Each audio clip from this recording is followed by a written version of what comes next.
Au dernier live, vous vous rappelez, on avait dit que cette histoire de guerre d'information qui a changé de rapport de force, à combien elle coûte cher aux services de renseignement, que les services de renseignement ne peuvent plus mener leurs opérations comme ils voudraient.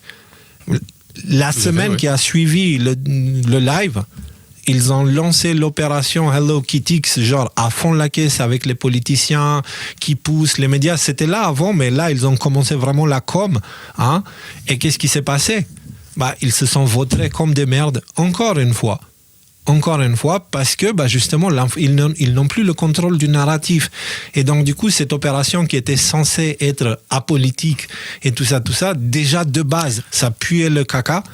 Peut-être un petit récapitulatif pour les gens qui n'ont pas entendu parler de ça, qui sont pas sur Twitter ou quoi que ce soit. De quoi ça parle en une phrase? Oui, justement, Hello Kitix. Vas-y, fais-le toi. En gros, c'était une démarche qui avait été lancée par un gars qui se revendiquait proche du CNRS, si je dis pas de bêtises, parce que le sujet, je l'ai juste survolé, et qui disait écoutez, avec Hello Kitix, vous pouvez changer de réseau social tout en conservant votre réseau et les gens avec vos communications. En gros, le réseau que vous avez créé sur X Twitter, vous pouvez le porter sur Blue Sky, Mastodon ou ce genre de plateforme. Il se trouve que je crois que c'est Idriss Aberkan qui a quand même pas mal mis les mains dedans. En tout cas, c'est lui que j'ai vu s'exprimer là-dessus, qu'il y a des graves problèmes en termes de financement, parce que on se revendique du CNRS alors que c'est pas vraiment le CNRS, et prendre de l'argent public pour faire du militantisme, ça pose tout un tas de problèmes déjà. Parce que c'est justement ça que j'allais dire, c'est dès le début tu vois que c'est militant, parce qu'ils te disent que c'est apolitique à partie. Et ils sont full anti-Trump et uniquement anti-Trump, tu vois, et tout ce qui entoure Trump, donc Musk, Zuckerberg, tout en fait. Et donc du coup ils te disent que c'est apolitique et à partie, alors que c'est très politique et très partisan, tu vois, c'est carrément militant activiste. Donc oui, pardon, je voulais préciser ça. Et si c'était ça le seul problème de cette histoire avec Hello Kitix, parce qu'apparemment il y a des problèmes carrément de gestion de vos données personnelles.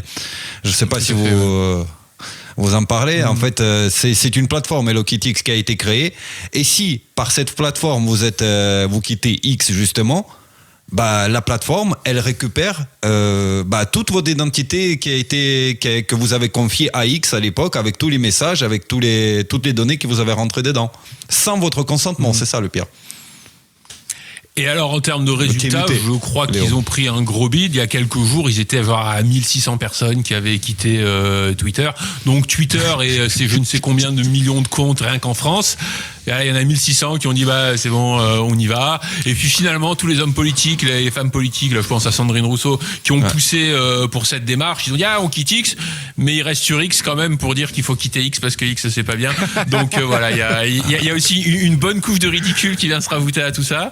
Voilà à peu près moi ce que j'avais à dire là-dessus. Je suis sûr que Musk il était comme ça quand il a vu Hello Kitix. Il a fait oui, non, Sandrine Rousseau est partie, ça lui a fait un choc. Oui, non, il s'en remettra jamais. Et les gars, vous vous rendez compte que la démarche elle-même, elle est complotiste? Est-ce que vous comprenez que le Hello Kitty, c'est la démarche la plus militante complotiste que j'ai vue jusqu'à présent? Parce que regardez, à l'heure où X est instrumentalisé jusqu'à dans l'algorithme par Elon Musk à des fins politiques, X est devenu dangereux pour les démocraties. Donc ils te disent qu'un milliardaire avec un réseau social représente un danger pour les démocraties.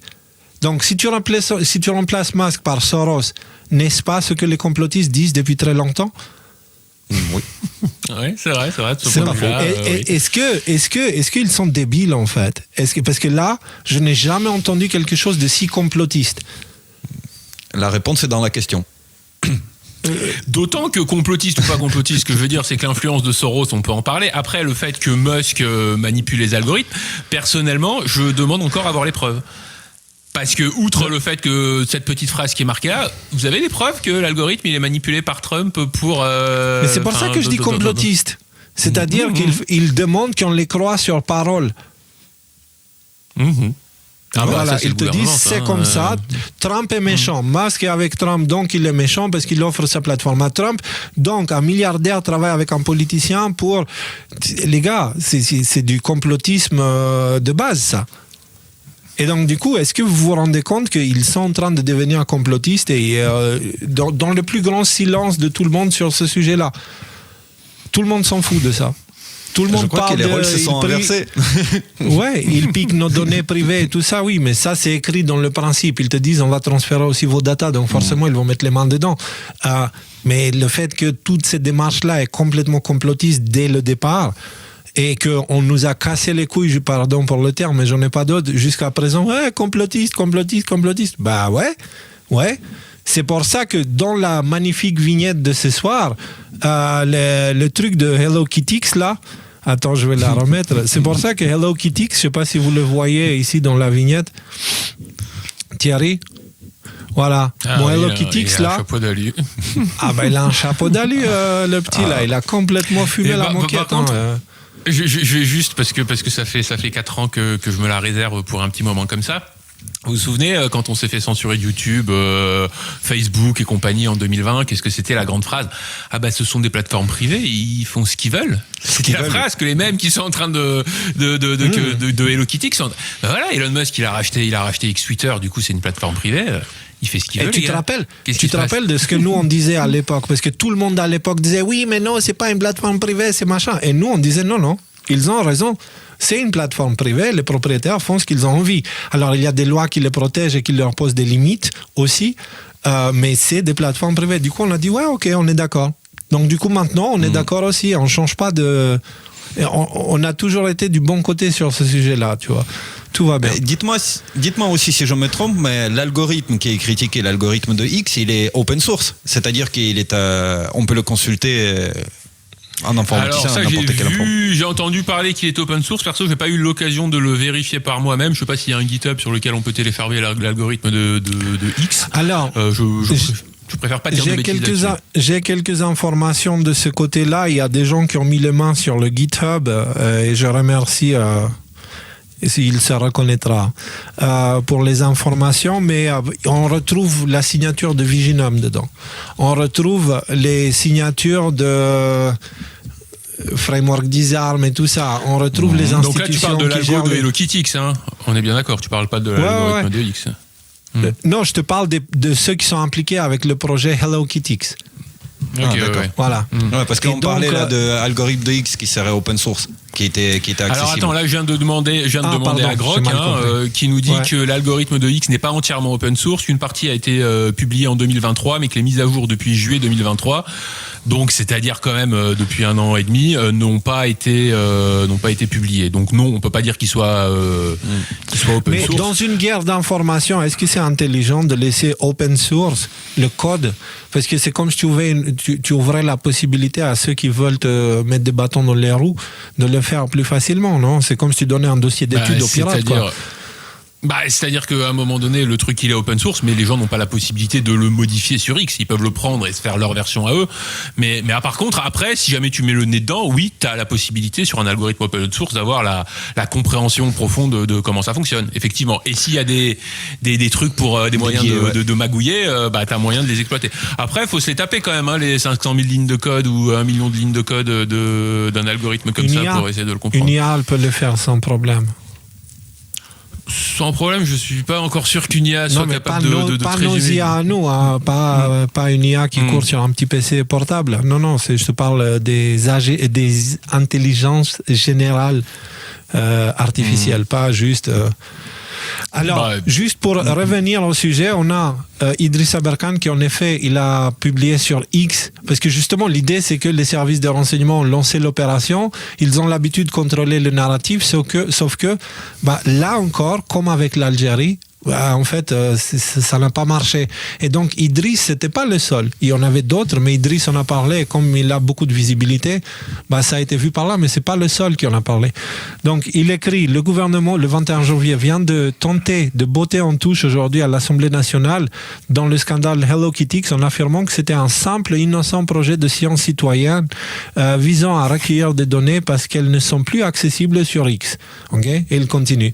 On a droit et liberté qui ont participé, on va dire, à ces recherches-là, qui dit affaire Hello Kitty, le cercle droit et liberté dépose plainte. Nous accusons cette application Hello Kitty développée par des chercheurs du CNRS et pas par le CNRS, avec l'argent public, de pousser au boycott de X pour des raisons idéologiques.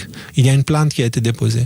Et on a quelqu'un d'autre qui nous sort cette excellente question à l'Assemblée nationale où on pose la question à propos de comment ça se fait que les contribuables payent quelque chose qui se veut apolitique mais qui est totalement politisé à fond la caisse. Donc ça devient un sujet au Parlement.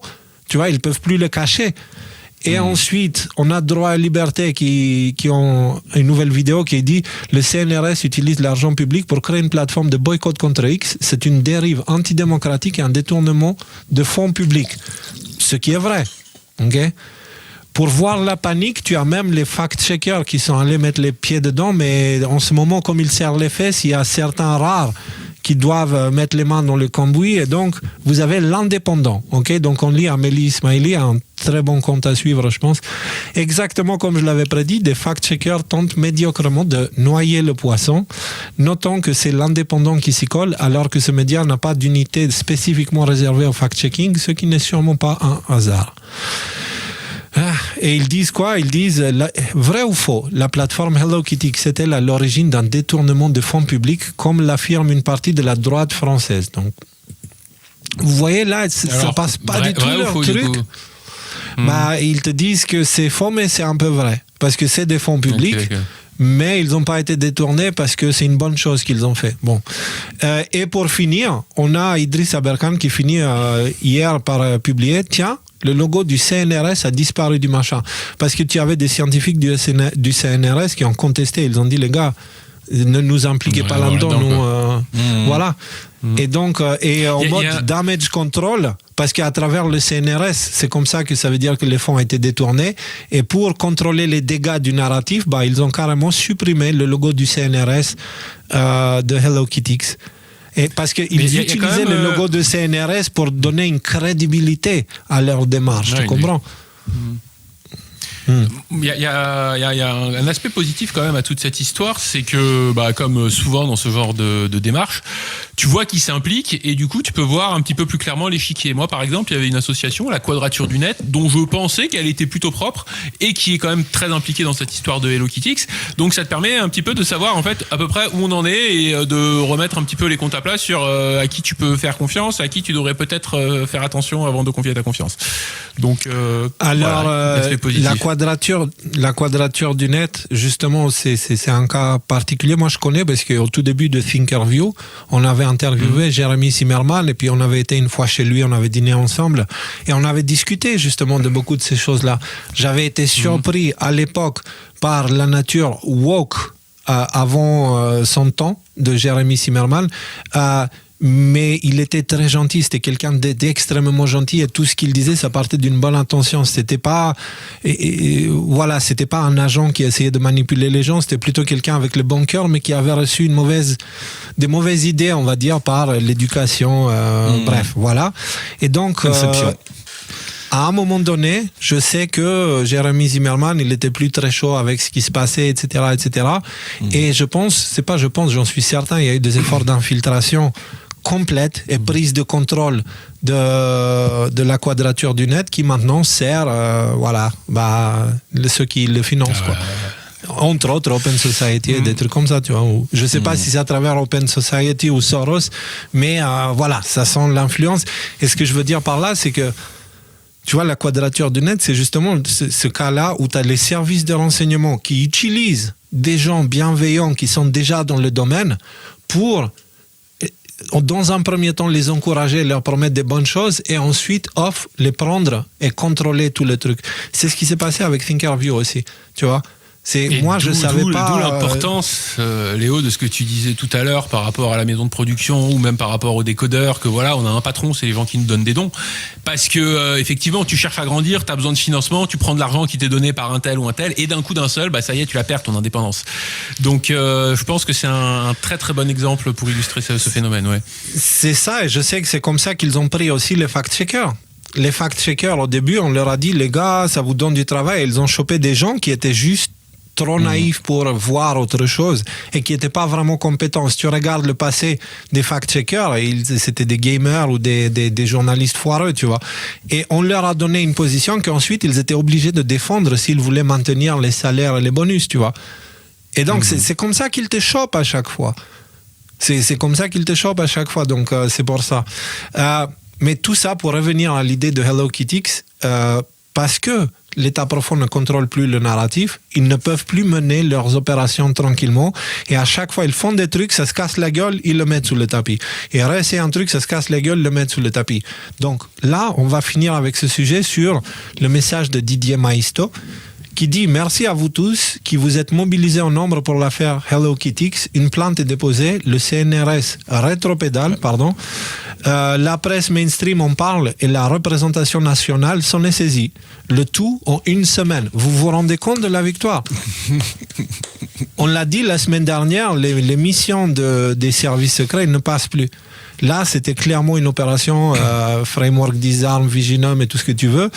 Ça n'a pas marché, ils se sont exposés. Donc à chaque mission, maintenant, ils prennent des risques de s'exposer. Mais parce que tu dis un truc, tu dis ils mettent les affaires sous le tapis, mais bon, les gens sont pas débiles. Même les gens, tu vois, qui sont peut-être encore devant la télévision ou quoi.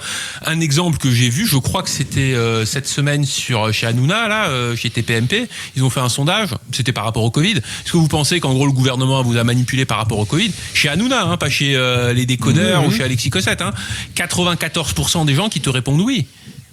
94% des gens qui te répondent oui dans un sondage grand public et tout ça, c'est quand même tous complotistes, tu sais. Il avait fait cette émission Martin Veil dans laquelle on était dedans, tous complotistes. On avait dit, Martin, déjà à l'époque, on avait dit, Martin, t'as aucune idée à quel point ton titre est pertinent. Non, on reparle dans 2-3 ans. On est 2-3 ans plus tard. Même les personnes derrière Hello Kitty, tu sais, genre la bien-pensance absolue, même eux sont devenus full complotistes parce que maintenant ils te disent que milliardaires et politiciens travaillent ensemble contre la démocratie. Ok. Ouais. Alors, c'est curieux. Moi, je veux juste relever une chose, c'est que c'est curieux. Ils l'ont annoncé pour 20 janvier, le jour de l'inauguration de Donald Trump. Et comme à chaque fois que quelque chose qui a été entrepris contre Trump, ça s'est retourné contre eux. Voilà.